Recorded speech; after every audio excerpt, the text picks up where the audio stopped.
اعوذ باللہ السمیع العلیم من الشیطان الرجیم بسم اللہ الرحمن الرحیم رب اشرح لی صدری ویسر لی امری واحلل عقدۃ من لسانی ویفقہوا قولی رب یسر ولا تعسر وتمم بالخیر رب زدنی علما۔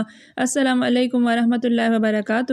الحمدللہ ہم سورہ بقرہ کا ترجمہ و تفسیر کر رہے ہیں۔ 107 آیات کا ترجمہ ہم کر چکے ہیں، تفسیر اس کی رہتی ہے۔ جیسا کہ سورہ بقرہ کے اندر ذکر چل رہا ہے بنی اسرائیل کا، تو یہ آیت بھی تقریباً جو ہے وہ بنی اسرائیل کے رد میں نازل ہوئی ہے۔ بنی اسرائیل نہیں مانتے تھے تنسیخ کو، ما ننسخ من آیت او ننسها نأت بخیر، ہم منسوخ کرتے ہیں کوئی آیت یا اسے بھلا دیتے ہیں تو اس سے بہتر یا اس کے جیسی ہی آیت ہم لے آتے ہیں۔ تو بنی اسرائیل نہیں مان رہے تھے کیونکہ تورات کے اندر جو احکام تھے ان کچھ احکامات کا جو ہے وہ انجیل کے اندر نسخ کیا گیا تھا، تبدیل کیے گئے تھے، اور کچھ قرآن مجید کے اندر۔ تو قرآن مجید اور انجیل کو وہ نہیں مان رہے تھے، اور کیونکہ تورات کے اندر احکام کی تبدیلی ہو رہی تھی، اسی وجہ سے اسی ضد میں آ کر، اسی حسد میں آ کر انہوں نے حضرت عیسیٰ علیہ السلام کا بھی انکار کیا اور نبی کریم صلی اللہ علیہ وآلہ وسلم کا بھی انکار کیا۔ تو اللہ تعالیٰ فرماتے ہیں کہ اللہ تعالیٰ کی مرضی ہے، اللہ تعالیٰ کوئی بھی جو ہے وہ آیت، کوئی حکم تبدیل کر دیتے ہیں تو اس سے بہترین یا اسی کے جیسا ایک اور حکم لے آتے ہیں، بھیج دیتے ہیں۔ اس میں کوئی جو ہے وہ ایسی کوئی بڑی بات نہیں ہے۔ اس طرح سے بنی اسرائیل کے اندر بھی ہوتا آیا، کئی ایسے واقعات موجود ہیں جو انہی کے اندر پہلے کچھ اور حکم آیا، پھر اس کے بعد حکم تبدیل کیا گیا۔ تو تنسیخ کا ہم پڑھ رہے تھے، دیکھیے ما ننسخ من آیت او ننسها نأت بخیر منها او مثلها، ہم جو منسوخ کرتے ہیں کوئی آیت یا بھلا دیتے ہیں، نأت بخیر منها تو اس سے بہتر یا اس کے جیسی آیت لے آتے ہیں۔ الم تعلم ان اللہ علی کل شیء قدیر، کیا تم نہیں جانتے ہو کہ اللہ ہر چیز پر قادر ہے۔ تنسیخ، تبدیلی، بدل، اس تنسیخ نسخ کے معنی بدلنے کے، مٹانے کے، ایک کے بدلے دوسرا حکم لے آنے کے، بھلا دینے کے اور اٹھا لینے کے، یہ سارے معنی آتے ہیں کس چیز کے؟ تنسیخ کے۔ ایک روایت میں ہے کہ دو شخصوں نے نبی صلی اللہ علیہ وآلہ وسلم سے ایک سورت یاد کی تھی، اس سے وہ پڑھتے رہے۔ ایک مرتبہ رات کی نماز میں ہر چند یعنی ہر روز کی طرح اسے پڑھنا چاہا، لیکن یاد نے ساتھ نہ دیا۔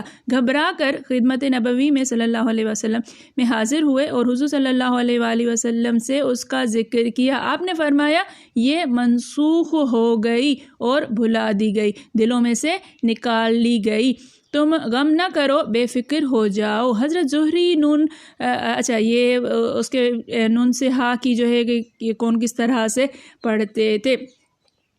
حضرت ابن عباس اس کی تفسیر میں فرماتے ہیں یعنی ہم اسے چھوڑ دیتے ہیں، منسوخ کرتے ہیں، یہ معنی جو ہے وہ لیا ہے۔ اللہ تعالیٰ جس حکم کو اٹھا لینا چاہتا تھا وہ نبی کریم صلی اللہ علیہ وآلہ وسلم کو بھلا دیتا تھا، اس طرح وہ آیت اٹھ جاتی تھی۔ پہلے ایک آیت نازل ہوئی، حکم ہوا، پھر جو ہے وہ جب اللہ تعالیٰ تبدیل کرنا چاہ رہے ہیں اس حکم کو تو نبی کریم صلی اللہ علیہ وآلہ وسلم کے دل سے بھی وہ محو ہو جاتی تھی۔ اب اللہ تعالیٰ فرماتا، یہ کچھ آیات جو ہیں وہ اس طرح سے ہیں کہ خلاف کے کچھ لوگ جو ہے وہ نہیں مانتے کہ نہیں نسخ نہیں ہے، کیونکہ اللہ تعالیٰ نے فرمایا ہے سنقرئک فلا تنسیٰ کہ ہم تمہیں پڑھائیں گے بس آپ جو ہے وہ نہیں بھولیں گے، ہم تجھے پڑھائیں گے جسے تو نہ بھولے گا۔ اور ایک اور آیت میں فرمایا وَاذْكُرْ رَبَّكَ إِذَا نَسِيتَ، اپنے رب کا ذکر کرو جب بھولنے لگو، جب بھول جاؤ۔ تو حضرت عمر کا فرمان ہے، جب نہیں مان رہے تھے تو حضرت عمر کا فرمان ہے کہ علی سب سے اچھا فیصلہ کرنے والے ہیں اور ابی سے زیادہ اچھے قرآن کے قاری ہیں۔ ابی جو ہیں وہ ایک صحابی تھے یا تابعی تھے، تو انہوں نے کہا کہ نہیں، نسخ کوئی چیز نہیں ہے، کیونکہ اللہ تعالیٰ نے فرما دیا ہے کہ ہم جو ہے وہ آپ کو یہ آیتیں آئی ہیں سنقرئک فلا تنسیٰ اور فاذکر ربک اذا نسیت۔ تو حضرت عمر کہتے ہیں کہ نہیں، حضرت علی جو ہے وہ سب سے زیادہ فیصلہ کرنے والے ہیں، سب سے زیادہ اچھے قاری بھی وہی ہیں۔ ہم ابی کا قول جو ہے وہ چھوڑ دیتے ہیں، ان کی بات کا ان کی دلیل جو ہے وہ ہم نہیں مانیں گے، کیونکہ حضرت علی اس چیز کو مانتے ہیں۔ کیونکہ اس لیے کہ ابی کہتے ہیں کہ میں نے تو جو کچھ رسول اللہ صلی اللہ علیہ وسلم سے سنا ہے اسے نہیں چھوڑوں گا، اور فرماتے ہیں وما ننسخ، یعنی ہم جو منسوخ کریں یا بھلا دیں اس سے بہتر لاتے ہیں، یا اس جیسا، اس سے بہتر ہوتا ہے، یعنی بندوں کی سہولت اور ان کے آرام کے لحاظ سے، یا اس جیسا ہوتا ہے، لیکن مصلحت الہی اس سابقہ چیز میں ہوتی ہے، اس لیے اس کے جیسا ہی ایک اور حکم آ جاتا ہے۔ مخلوق میں تغیر و تبدل کرنے والا، پیدائش اور حکم کا اختیار رکھنے والا ایک اللہ تعالیٰ ہی ہے، جس طرح جسے چاہے بناتا ہے، جسے چاہے نیک بختی دیتا ہے، جسے چاہے بدبختی دیتا ہے، جسے چاہے تندرستی، جسے چاہے بیماری، جسے چاہے توفیق، جسے چاہے بے نصیب کر دے۔